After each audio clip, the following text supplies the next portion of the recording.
Darius checked his watch. 5:17 p.m. The rhythm of the Q train was a familiar lulling metronome counting down the minutes until he could shed the skin he wore all day. At the corporate headquarters of Sterling Thorne, he was Mr. Andre, senior analyst, a man of precise spreadsheets and quiet efficiency, a man who kept his head down, his voice even, his presence as unobtrusive as the brushed steel and smoked glass of the lobby. He was a ghost in a tailored suit, a role he had perfected over a decade of careful observation.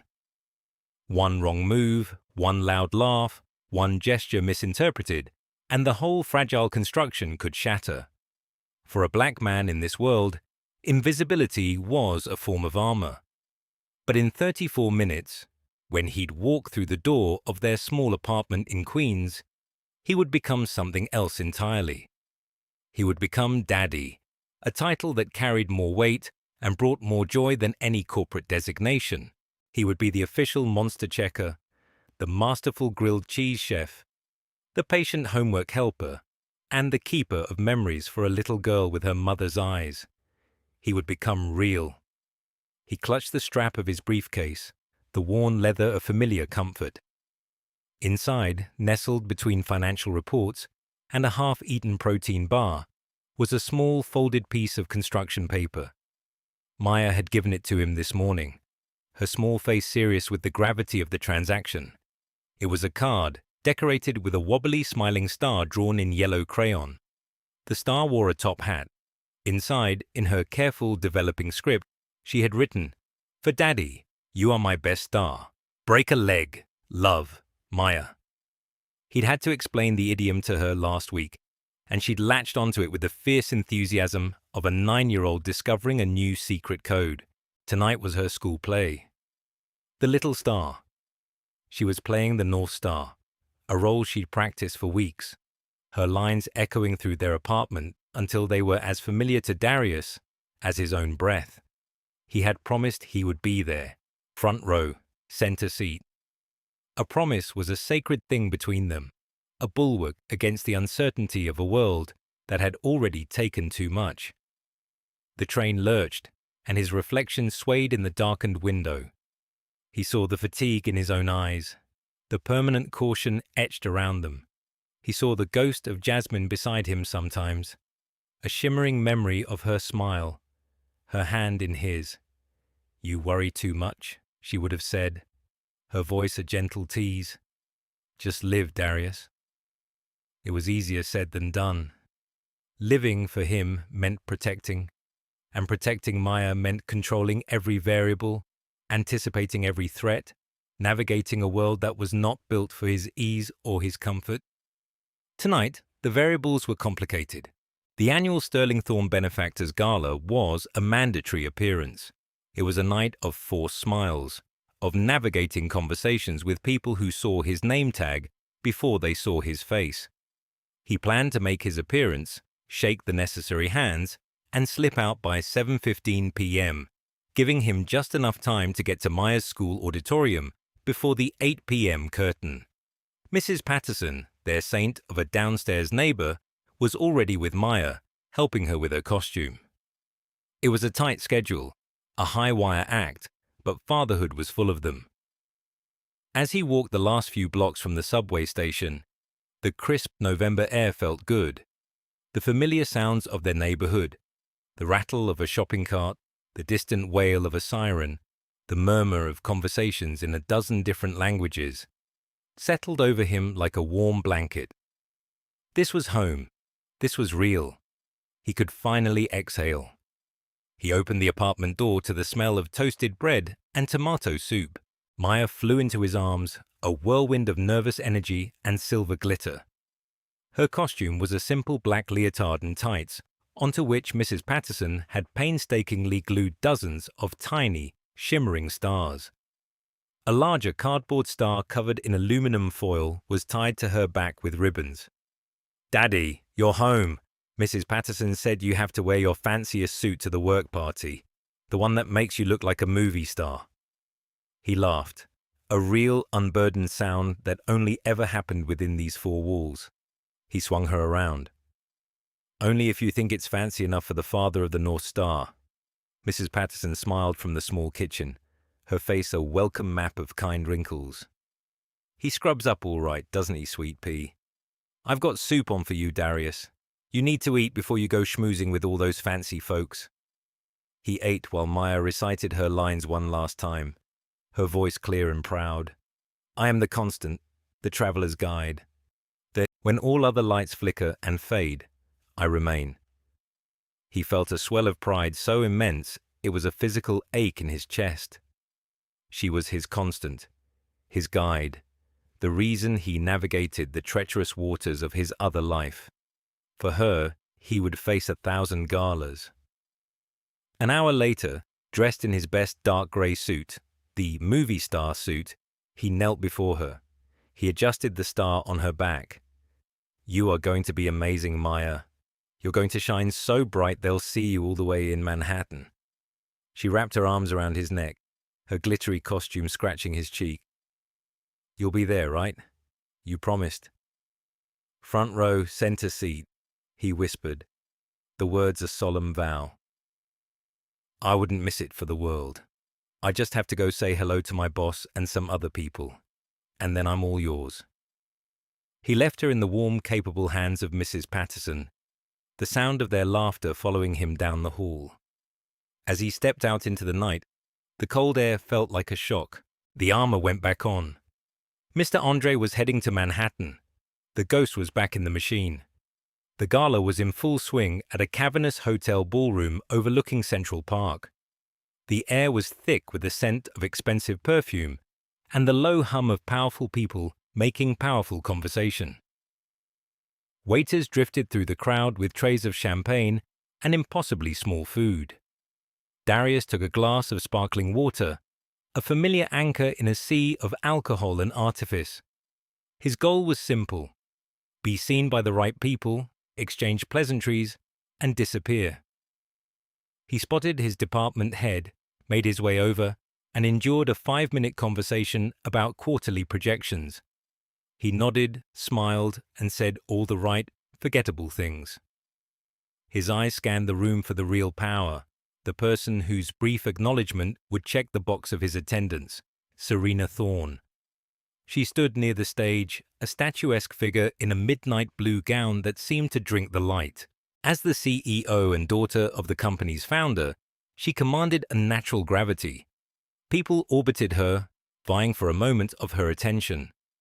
Darius had exchanged maybe 100 words with her in 5 years. She was polite, remote, and always seemed to be looking through people rather than at them. Tonight, however, something was different. There was a brittleness to her smile, a tension in her posture that even he, a master of observing from the periphery, could detect from across the room. He knew why. The gossip had been tearing through the office for weeks. Her husband, a real estate mogul with a flashy reputation, was embroiled in a scandalous divorce with her. The tabloids were having a field day. Just this afternoon, a new story had broken online, complete with sordid details and incriminating photos of her husband with a much younger woman. For a woman as fiercely private and controlled as Serena Thorne, it had to be a personal hell played out on a public stage. He watched as a board member leaned in and whispered something to her. Serena's smile didn't falter, but a muscle in her jaw tightened. She took a long, deliberate sip of her champagne. Then another. Darius checked his watch. 6:58 p.m. He just needed to make his way over, offer a brief, "Good evening, Ms. Thorne, a wonderful event," and he could be on his way. He started to navigate the crowd, a slow, deliberate process of excusing himself through tight knots of conversation. He was about 20 feet away when he saw her phone light up in her hand. Her eyes flickered down to the screen. The change was instantaneous and devastating. The brittle smile shattered. The color drained from her face, leaving a stark, pale mask of anguish. Her hand trembled and the champagne flute slipped, crashing to the marble floor. A few people nearby turned, a brief ripple of surprise. Serena didn't seem to notice. Her eyes were locked on her phone, her body swaying slightly. She looked utterly, terrifyingly alone in a room full of people. She turned and walked, not with her usual regal glide, but with a stiff, unseeing gait, toward a side door leading to a terrace. Darius hesitated. This was not his business. This was a landmine. Getting involved was the opposite of his primary directive. Remain invisible. He should turn, walk out the main entrance, and get to the one thing in the world that mattered. Maya, the play, his promise. But the image of her face, stripped bare of its corporate armor, stuck with him. It was a look of pure, unadulterated pain, the kind of pain he knew in his bones, the kind of loneliness that could swallow a person whole. He remembered the nights after Jasmine died, the feeling of standing in a crowded room and being the only person in the universe. Love is a verb, Darius. It's what you do. Jasmine's voice, clear as day in his memory. He took a deep breath, the decision a lead weight in his stomach. He followed her. The terrace was cold, the wind whipping in from the park. Serena stood at the railing, her back to him, her shoulders shaking. She had a new drink in her hand, whiskey by the looks of it, and she was downing it like water. "Miss Thorne," he said softly, keeping his distance. She spun around, her eyes wild and unfocused. For a moment he wasn't sure she recognized him. "What do you want?" she snapped, her voice rough. I saw you leave. I wanted to make sure you were all right." He kept his hands visible, his posture non-threatening. Every instinct screamed at him to leave. She gave a harsh, barking laugh that held no humor. "All right, I'm fantastic. My life is being dissected on every gossip blog in the country. My husband is a philandering cliché, and my father is probably spinning in his grave. I'm just peachy." She drained her glass and slammed it down on the railing. She swayed again, more pronounced this time. "Maybe you should sit down," he suggested, his voice calm and even. "Get some water." She glared at him, a strange, defiant fire in her eyes. "Don't tell me what to do. You're Andre from Analytics, right?" "Darius Andre, yes." "Well, Darius Andre from Analytics. I don't need your help." She pushed herself off the railing, intending to walk back inside, but her legs buckled. He moved forward instinctively, catching her arm to steady her. Her skin was cold. The contact seemed to startle her. She looked at his hand on her arm, then back at his face. Her expression was a confusing mix of anger, vulnerability, and something else he couldn't quite name. In her drunken, broken state, she seemed to be searching for a target, for someone to blame. She pulled her arm away, her words a slurred, venomous whisper. "What are you trying to do? Trying to be the hero?" She leaned in close, her breath smelling of whiskey and grief. She said something then, a phrase in a language he didn't fully understand, but the contempt in her tone was universal. "Kulha bisaut Allah," she taunted, her voice a low hiss. "Say it louder." She was mocking his quietness, his careful deference. She was mistaking his caution for weakness, his respect for subservience. In her pain, she was lashing out, using a phrase she'd likely picked up somewhere, a weapon to feel powerful when she felt anything but. The old Darius, the one from years ago, might have bristled. He might have matched her fire. But the man who was Maya's father, the man who had learned patience through loss, did something else. He didn't raise his voice. He didn't defend himself. He simply held her gaze and responded with a quiet dignity that was louder than any shout. "I'm just trying to make sure you're safe, Ms. Thorne." His stillness, his refusal to take the bait, seemed to deflate her. The fight went out of her eyes, replaced by a wave of crushing despair. Her face crumpled, and a sob escaped her lips, raw and ragged. She sagged against the railing, her body giving up the fight. He checked his watch. 7:45 p.m. The curtain was going up in 15 minutes. He had a choice. He could walk away now, leave her to her handlers and her security, and maybe, just maybe, make the end of Maya's play. He could keep his promise. Or he could stay. He could help this broken woman, who, for all her power and wealth, was completely alone. He looked at Serena Thorne, who had sunk to the cold stone of the terrace, weeping into her hands. He thought of Maya on the stage, her face bright with hope, looking for him in the audience. The two images warred in his mind, a Sophie's choice of the soul. He knew, with a certainty that settled deep in his gut, what Jasmine would have told him to do. It was the harder choice, the more dangerous one, the one that would cost him something precious. He took out his phone, his thumb hovering over the number for Mrs. Patterson. His heart broke a little as he pressed the screen.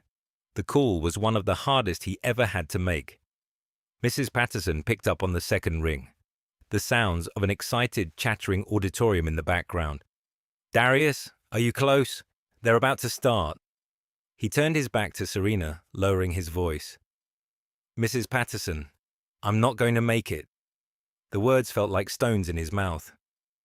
"Something's come up at work. An emergency." There was a pause. "Oh, honey, Maya is going to be so disappointed."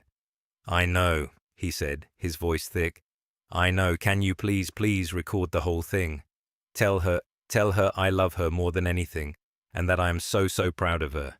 Tell her I'll watch it with her the second I get home." "Of course, dear. Don't you worry about a thing on this end. You handle your business. We'll be fine." He hung up, the feeling of failure a cold, heavy cloak. He had broken his promise, the one thing he never did. For the first time in a long time, he felt the sting of tears behind his own eyes. He pushed it down.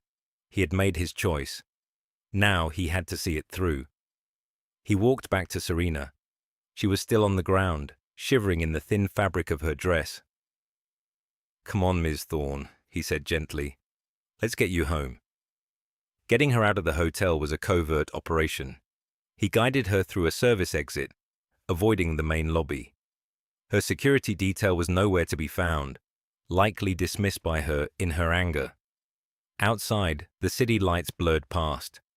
He managed to get her into a taxi, giving the driver her Upper East Side address, which he found on the ID in her clutch. The ride was a surreal blur. She was mostly incoherent, muttering about betrayal and lies, her head lolling against the cold window. He sat as far away as possible, hyper-aware of the driver's eyes in the rearview mirror. A black man in a suit with a wealthy, drunk white woman passed out in the back of a cab. He knew the story this scene told. He could feel the judgment, the suspicion, radiating from the front seat. He kept his hands on his briefcase in his lap, his posture rigid. He just had to get her home.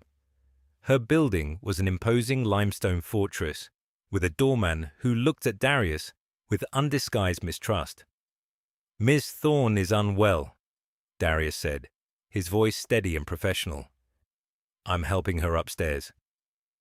The doorman, a burly man named Frank according to his name tag, looked from Darius to Serena's semi-conscious form and back again. "I should call her security." "That's a good idea," Darius agreed immediately. "But first, let's get her out of the lobby." Getting her into the elevator and up to the penthouse was a physical struggle. She was dead weight, and he was careful to support her in a way that was respectful, almost clinical. He was an analyst, a problem solver.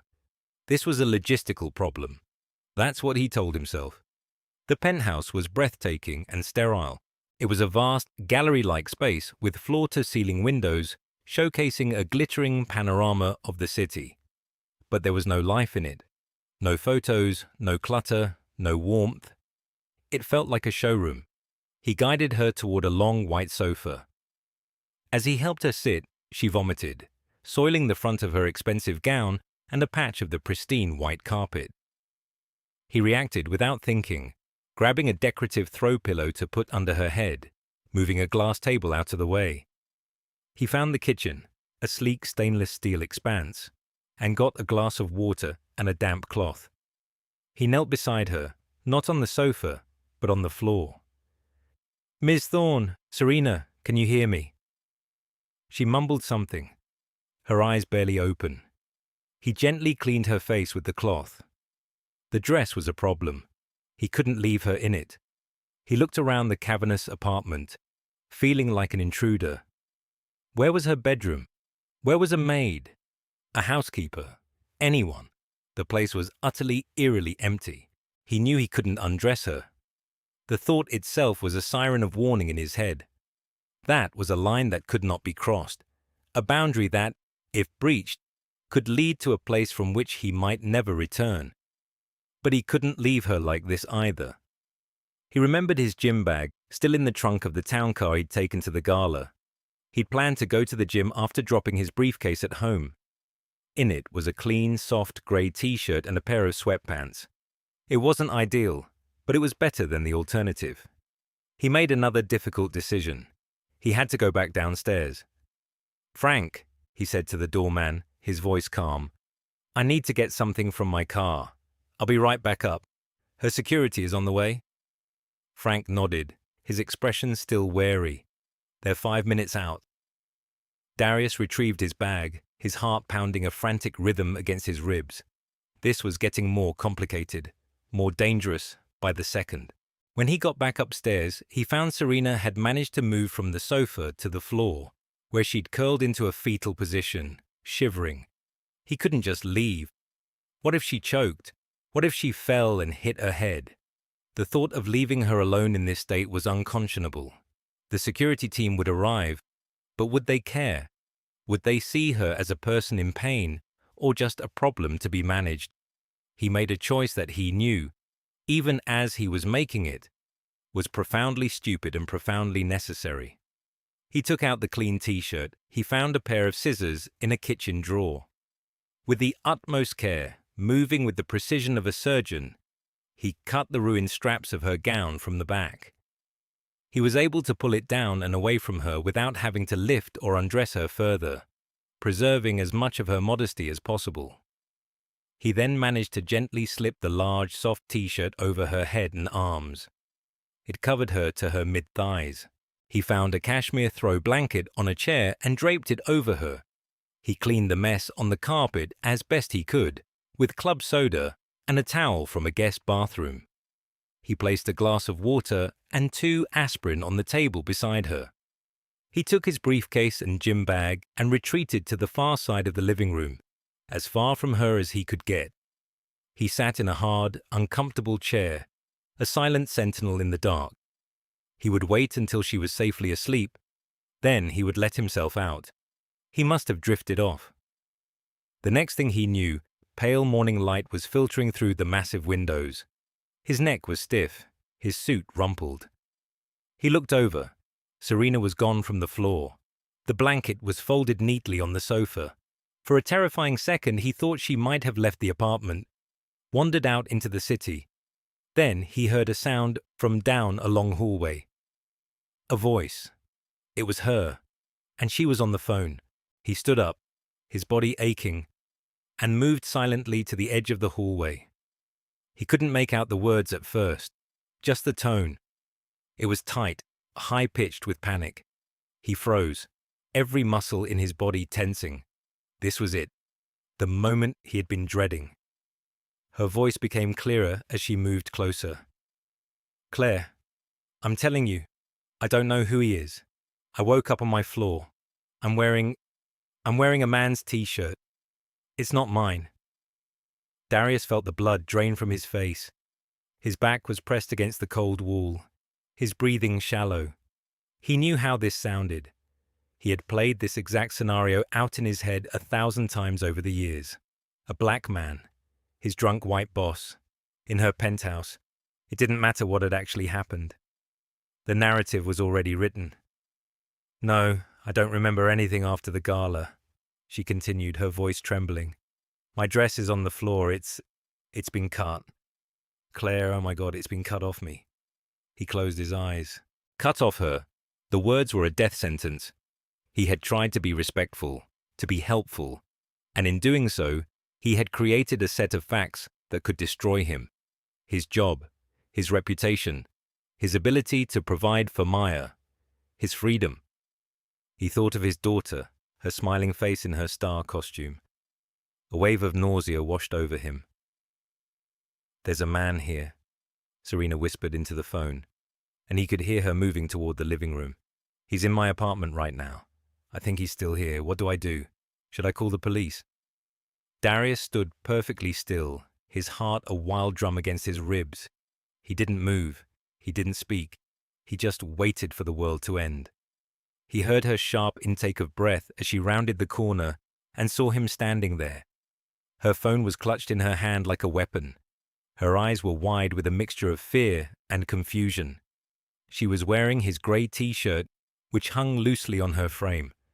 Her hair was a mess, her face pale and drawn. She looked at him, then at his briefcase and gym bag sitting by the chair, then back at him. The silence stretched for an eternity. He could hear the faint, tinny sound of her friend's voice squawking frantically from the phone. He didn't say a word. He just met her gaze, his expression unreadable, his posture betraying none of the terror that was screaming through his veins. He had done the right thing. He had to believe that mattered. Serena's eyes, the sharp, intelligent eyes of a CEO, started to take in the details. They swept the room, cataloguing the scene not just with fear, but with analysis. She saw the folded blanket on the sofa. She saw the glass of water and aspirin on the table beside where she'd woken up. She saw the faint damp patch on the white carpet that had been meticulously cleaned. She saw the hard, uncomfortable chair he had clearly been sitting in, a world away from the plush sofas. Her gaze landed on his briefcase, which had fallen open slightly. Peeking out from the top was the corner of a piece of folded construction paper, a wobbly yellow crayon star. Her eyes lifted from the drawing to his face. The fear in her expression began to recede, replaced by a dawning, uncertain understanding. She saw the exhaustion etched on his features, the deep worry in his eyes. This was not the face of a predator. This was the face of a man who hadn't slept, a man carrying a heavy weight. She lowered the phone slightly from her ear, her focus entirely on him. "What happened?" she asked, her voice quiet, barely a whisper. It was not an accusation. It was a genuine question. Darius finally allowed himself to breathe, a slow, shaky exhale. He spoke, his voice low and steady, recounting the events of the night before, with simple, factual clarity. He told her about the terrace, the taxi, her getting sick. He explained about his gym bag and the t-shirt. He explained why he had cut her dress. "I didn't want to. I wanted to make sure you were comfortable, but I didn't feel it was my place to—" He trailed off, the words inadequate. He didn't mention that he'd missed his daughter's play. That was his burden, not hers. She listened, her eyes never leaving his. He could see the wheels turning in her mind, the pieces of her fragmented memory clicking into place, alongside his calm, consistent narrative. She remembered the cold on the terrace. She remembered a quiet, steadying voice. She remembered the taunt she'd thrown at him. "Kulha bisaut Allah." Shame flickered across her face, a brief, hot flush. She lifted the phone back to her ear. The tinny voice of her friend Claire was still buzzing. "Claire," Serena said, her own voice suddenly firm, clear, and full of an authority that had been absent moments before. "Claire, I need you to listen to me very carefully." She paused, taking a deep breath. "Nothing happened. I was wrong. You're wrong." Darius stood frozen, listening to the one-sided conversation that held his entire future in the balance. "No, don't call anyone," Serena commanded. "A colleague from work, Darius Andre, he helped me. He brought me home when I was a mess. He made sure I was safe. That's all." There was a pause as Claire obviously argued on the other end. "Because I'm looking at him right now, and I know it's the truth," Serena said, her voice unwavering. "He sat in a chair all night, Claire. A hard chair on the other side of the room. He cleaned up my mess. He has a daughter. I think he has a daughter." Her eyes flickered to the drawing in his briefcase. He stayed here and missed something, to make sure a woman who was awful to him didn't choke on her own vomit. She listened for another moment. I know what it looked like, but you weren't here, I was. And I'm telling you, you are wrong. I have to go. She hung up the phone without waiting for a reply. She lowered the phone and looked at Darius. The vast empty space of the penthouse seemed to shrink, filled with the weight of unspoken things. The drawing, she said softly, nodding toward his briefcase. Is that from your daughter? He nodded, his throat tight. Her name is Maya. She's 9. You missed something for her last night, she stated. It wasn't a question. Her school play, he said, the words finally coming out. She was the North Star. The weight of his sacrifice landed on her. He saw it in the way her shoulders slumped, in the way the last vestiges of her corporate armor crumbled, revealing the raw, remorseful human being beneath. For years, Darius had lived his life trying to be invisible, to avoid giving anyone a reason to question his character. But last night, he had made a different choice, a dangerous choice. And here, in the cold light of morning, the consequences were not what he had feared. He had been seen, truly seen. Mr. Andre, Darius, she began, her voice thick with an emotion he couldn't decipher. I don't know what to say. There's nothing to say, Ms. Thorne, he said, gathering his things. He just wanted to go home, to Maya. I should go. No, she said quickly, stepping forward. Wait, please, at least let me drive you home. It's the least I can do. He hesitated. The thought of spending another minute in her world was exhausting. But he saw the plea in her eyes. It wasn't the command of a CEO. It was the request of someone trying to find their footing on new, uncertain ground. He nodded. The drive to Queens was mostly silent. Serena sat behind the wheel of her sleek black sedan, a car that cost more than his annual salary. She navigated the traffic with a focused intensity, as if the simple act of driving was all that was holding her together. Darius stared out the window, watching the polished steel of Manhattan give way to the familiar brick of his own borough. Why did you do it? She finally asked as they turned onto his street.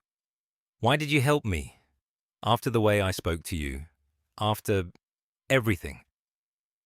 Darius thought for a moment, searching for the real answer. It wasn't about corporate loyalty. It wasn't about trying to score points.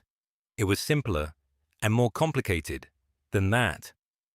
You looked like you were in pain, he said, and you looked alone. I know what that feels like. He didn't elaborate. He didn't need to. The shared, unspoken truth of human suffering hung in the quiet of the car. She pulled up in front of his apartment building, a modest, well-kept pre-war building that was a universe away from her limestone fortress. She put the car in park but didn't turn off the engine. Thank you, Darius, she said, turning to face him. Her eyes were clear now and filled with a profound, humbling gratitude. You did something. You saved me from more than just a bad night. You saved me from myself. He just nodded, unbuckled his seatbelt and got out of the car. He wanted the encounter to be over. He needed to be back in his own life. As he walked toward the entrance, he heard a car door close behind him. He turned to see Serena getting out of the car. I'd like to, if it's okay, I'd like to apologize to your daughter, she said, her voice hesitant, for making her dad miss her play. Before he could answer, the front door of the building opened and Mrs. Patterson emerged on her way to the corner market. She stopped when she saw Darius, her face breaking into a relieved smile. Darius, there you are, child. We were so worried. Her eyes then fell on the impossibly elegant woman standing beside him and the absurdly expensive car at the curb. Her smile faltered, replaced by a look of protective concern. Mrs. Patterson, it's okay, Darius said quickly, bridging the space between them. This is my boss, Serena Thorne. She was kind enough to give me a ride home. Miss Thorne, this is my neighbor, Martha Patterson. Serena extended a hand. "It's a pleasure to meet you, Mrs. Patterson. I'm the reason Darius was late. I had an emergency, and he was kind enough to help me. I feel terrible about him missing Maya's performance." Mrs. Patterson's perceptive eyes studied Serena's face, taking in the rumpled clothes from the night before, the exhaustion, the genuine remorse. Her expression softened. "Well," she said, her voice warm again, "the man's got a good heart. Sometimes it gets him into trouble." She patted Darius's arm. "Maya is upstairs. She was sad last night, but she understood. She's a smart cookie. She left the recording for you on the coffee table." Just then, the door opened again, and Maya herself came skipping out, a bright purple coat over her clothes. She stopped short when she saw the small group on the sidewalk. Her eyes, big and brown, and so much like Jasmine's, went from her father's tired face to the strange, sad-looking woman beside him. "Daddy!" She ran to him, and he scooped her into a hug that felt like coming home. He held her tight, breathing in the scent of her shampoo, the feeling of her small arms around his neck erasing the last 12 hours of tension. "Hey, my little star," he whispered into her hair. "I am so sorry I missed it." "It's okay," she mumbled into his shoulder. "Mrs. Patterson recorded it. You were helping someone, right? That's what you do. You help people." He felt a lump form in his throat. He pulled back and looked at her, his heart swelling with love. He turned to Serena, who was watching the exchange with a vulnerable, unguarded expression he'd never seen before. "Maya, this is Ms. Thorne, the person I was helping." Maya looked at Serena. She didn't see a CEO. She didn't see power or wealth. A 9-year-old's vision is clearer than that. She saw a woman with puffy eyes and a downturned mouth. Maya looked up with those big brown eyes. "You look sad," she said, her voice a simple statement of fact. "Like the kind where you smile, but your eyes don't." Darius felt something crack inside his chest. Out of the mouths of babes came the truth he had been avoiding. Serena's polished corporate smile was a mask, and his daughter had seen right through it. Serena seemed taken aback, a genuine startled laugh escaping her lips. "You're very observant," she said. Maya then did something that surprised them all. She let go of Darius's hand, walked over to Serena, and held up a small folded piece of paper she'd been clutching. It was another drawing. This one was of a smiling sun with big, bright rays.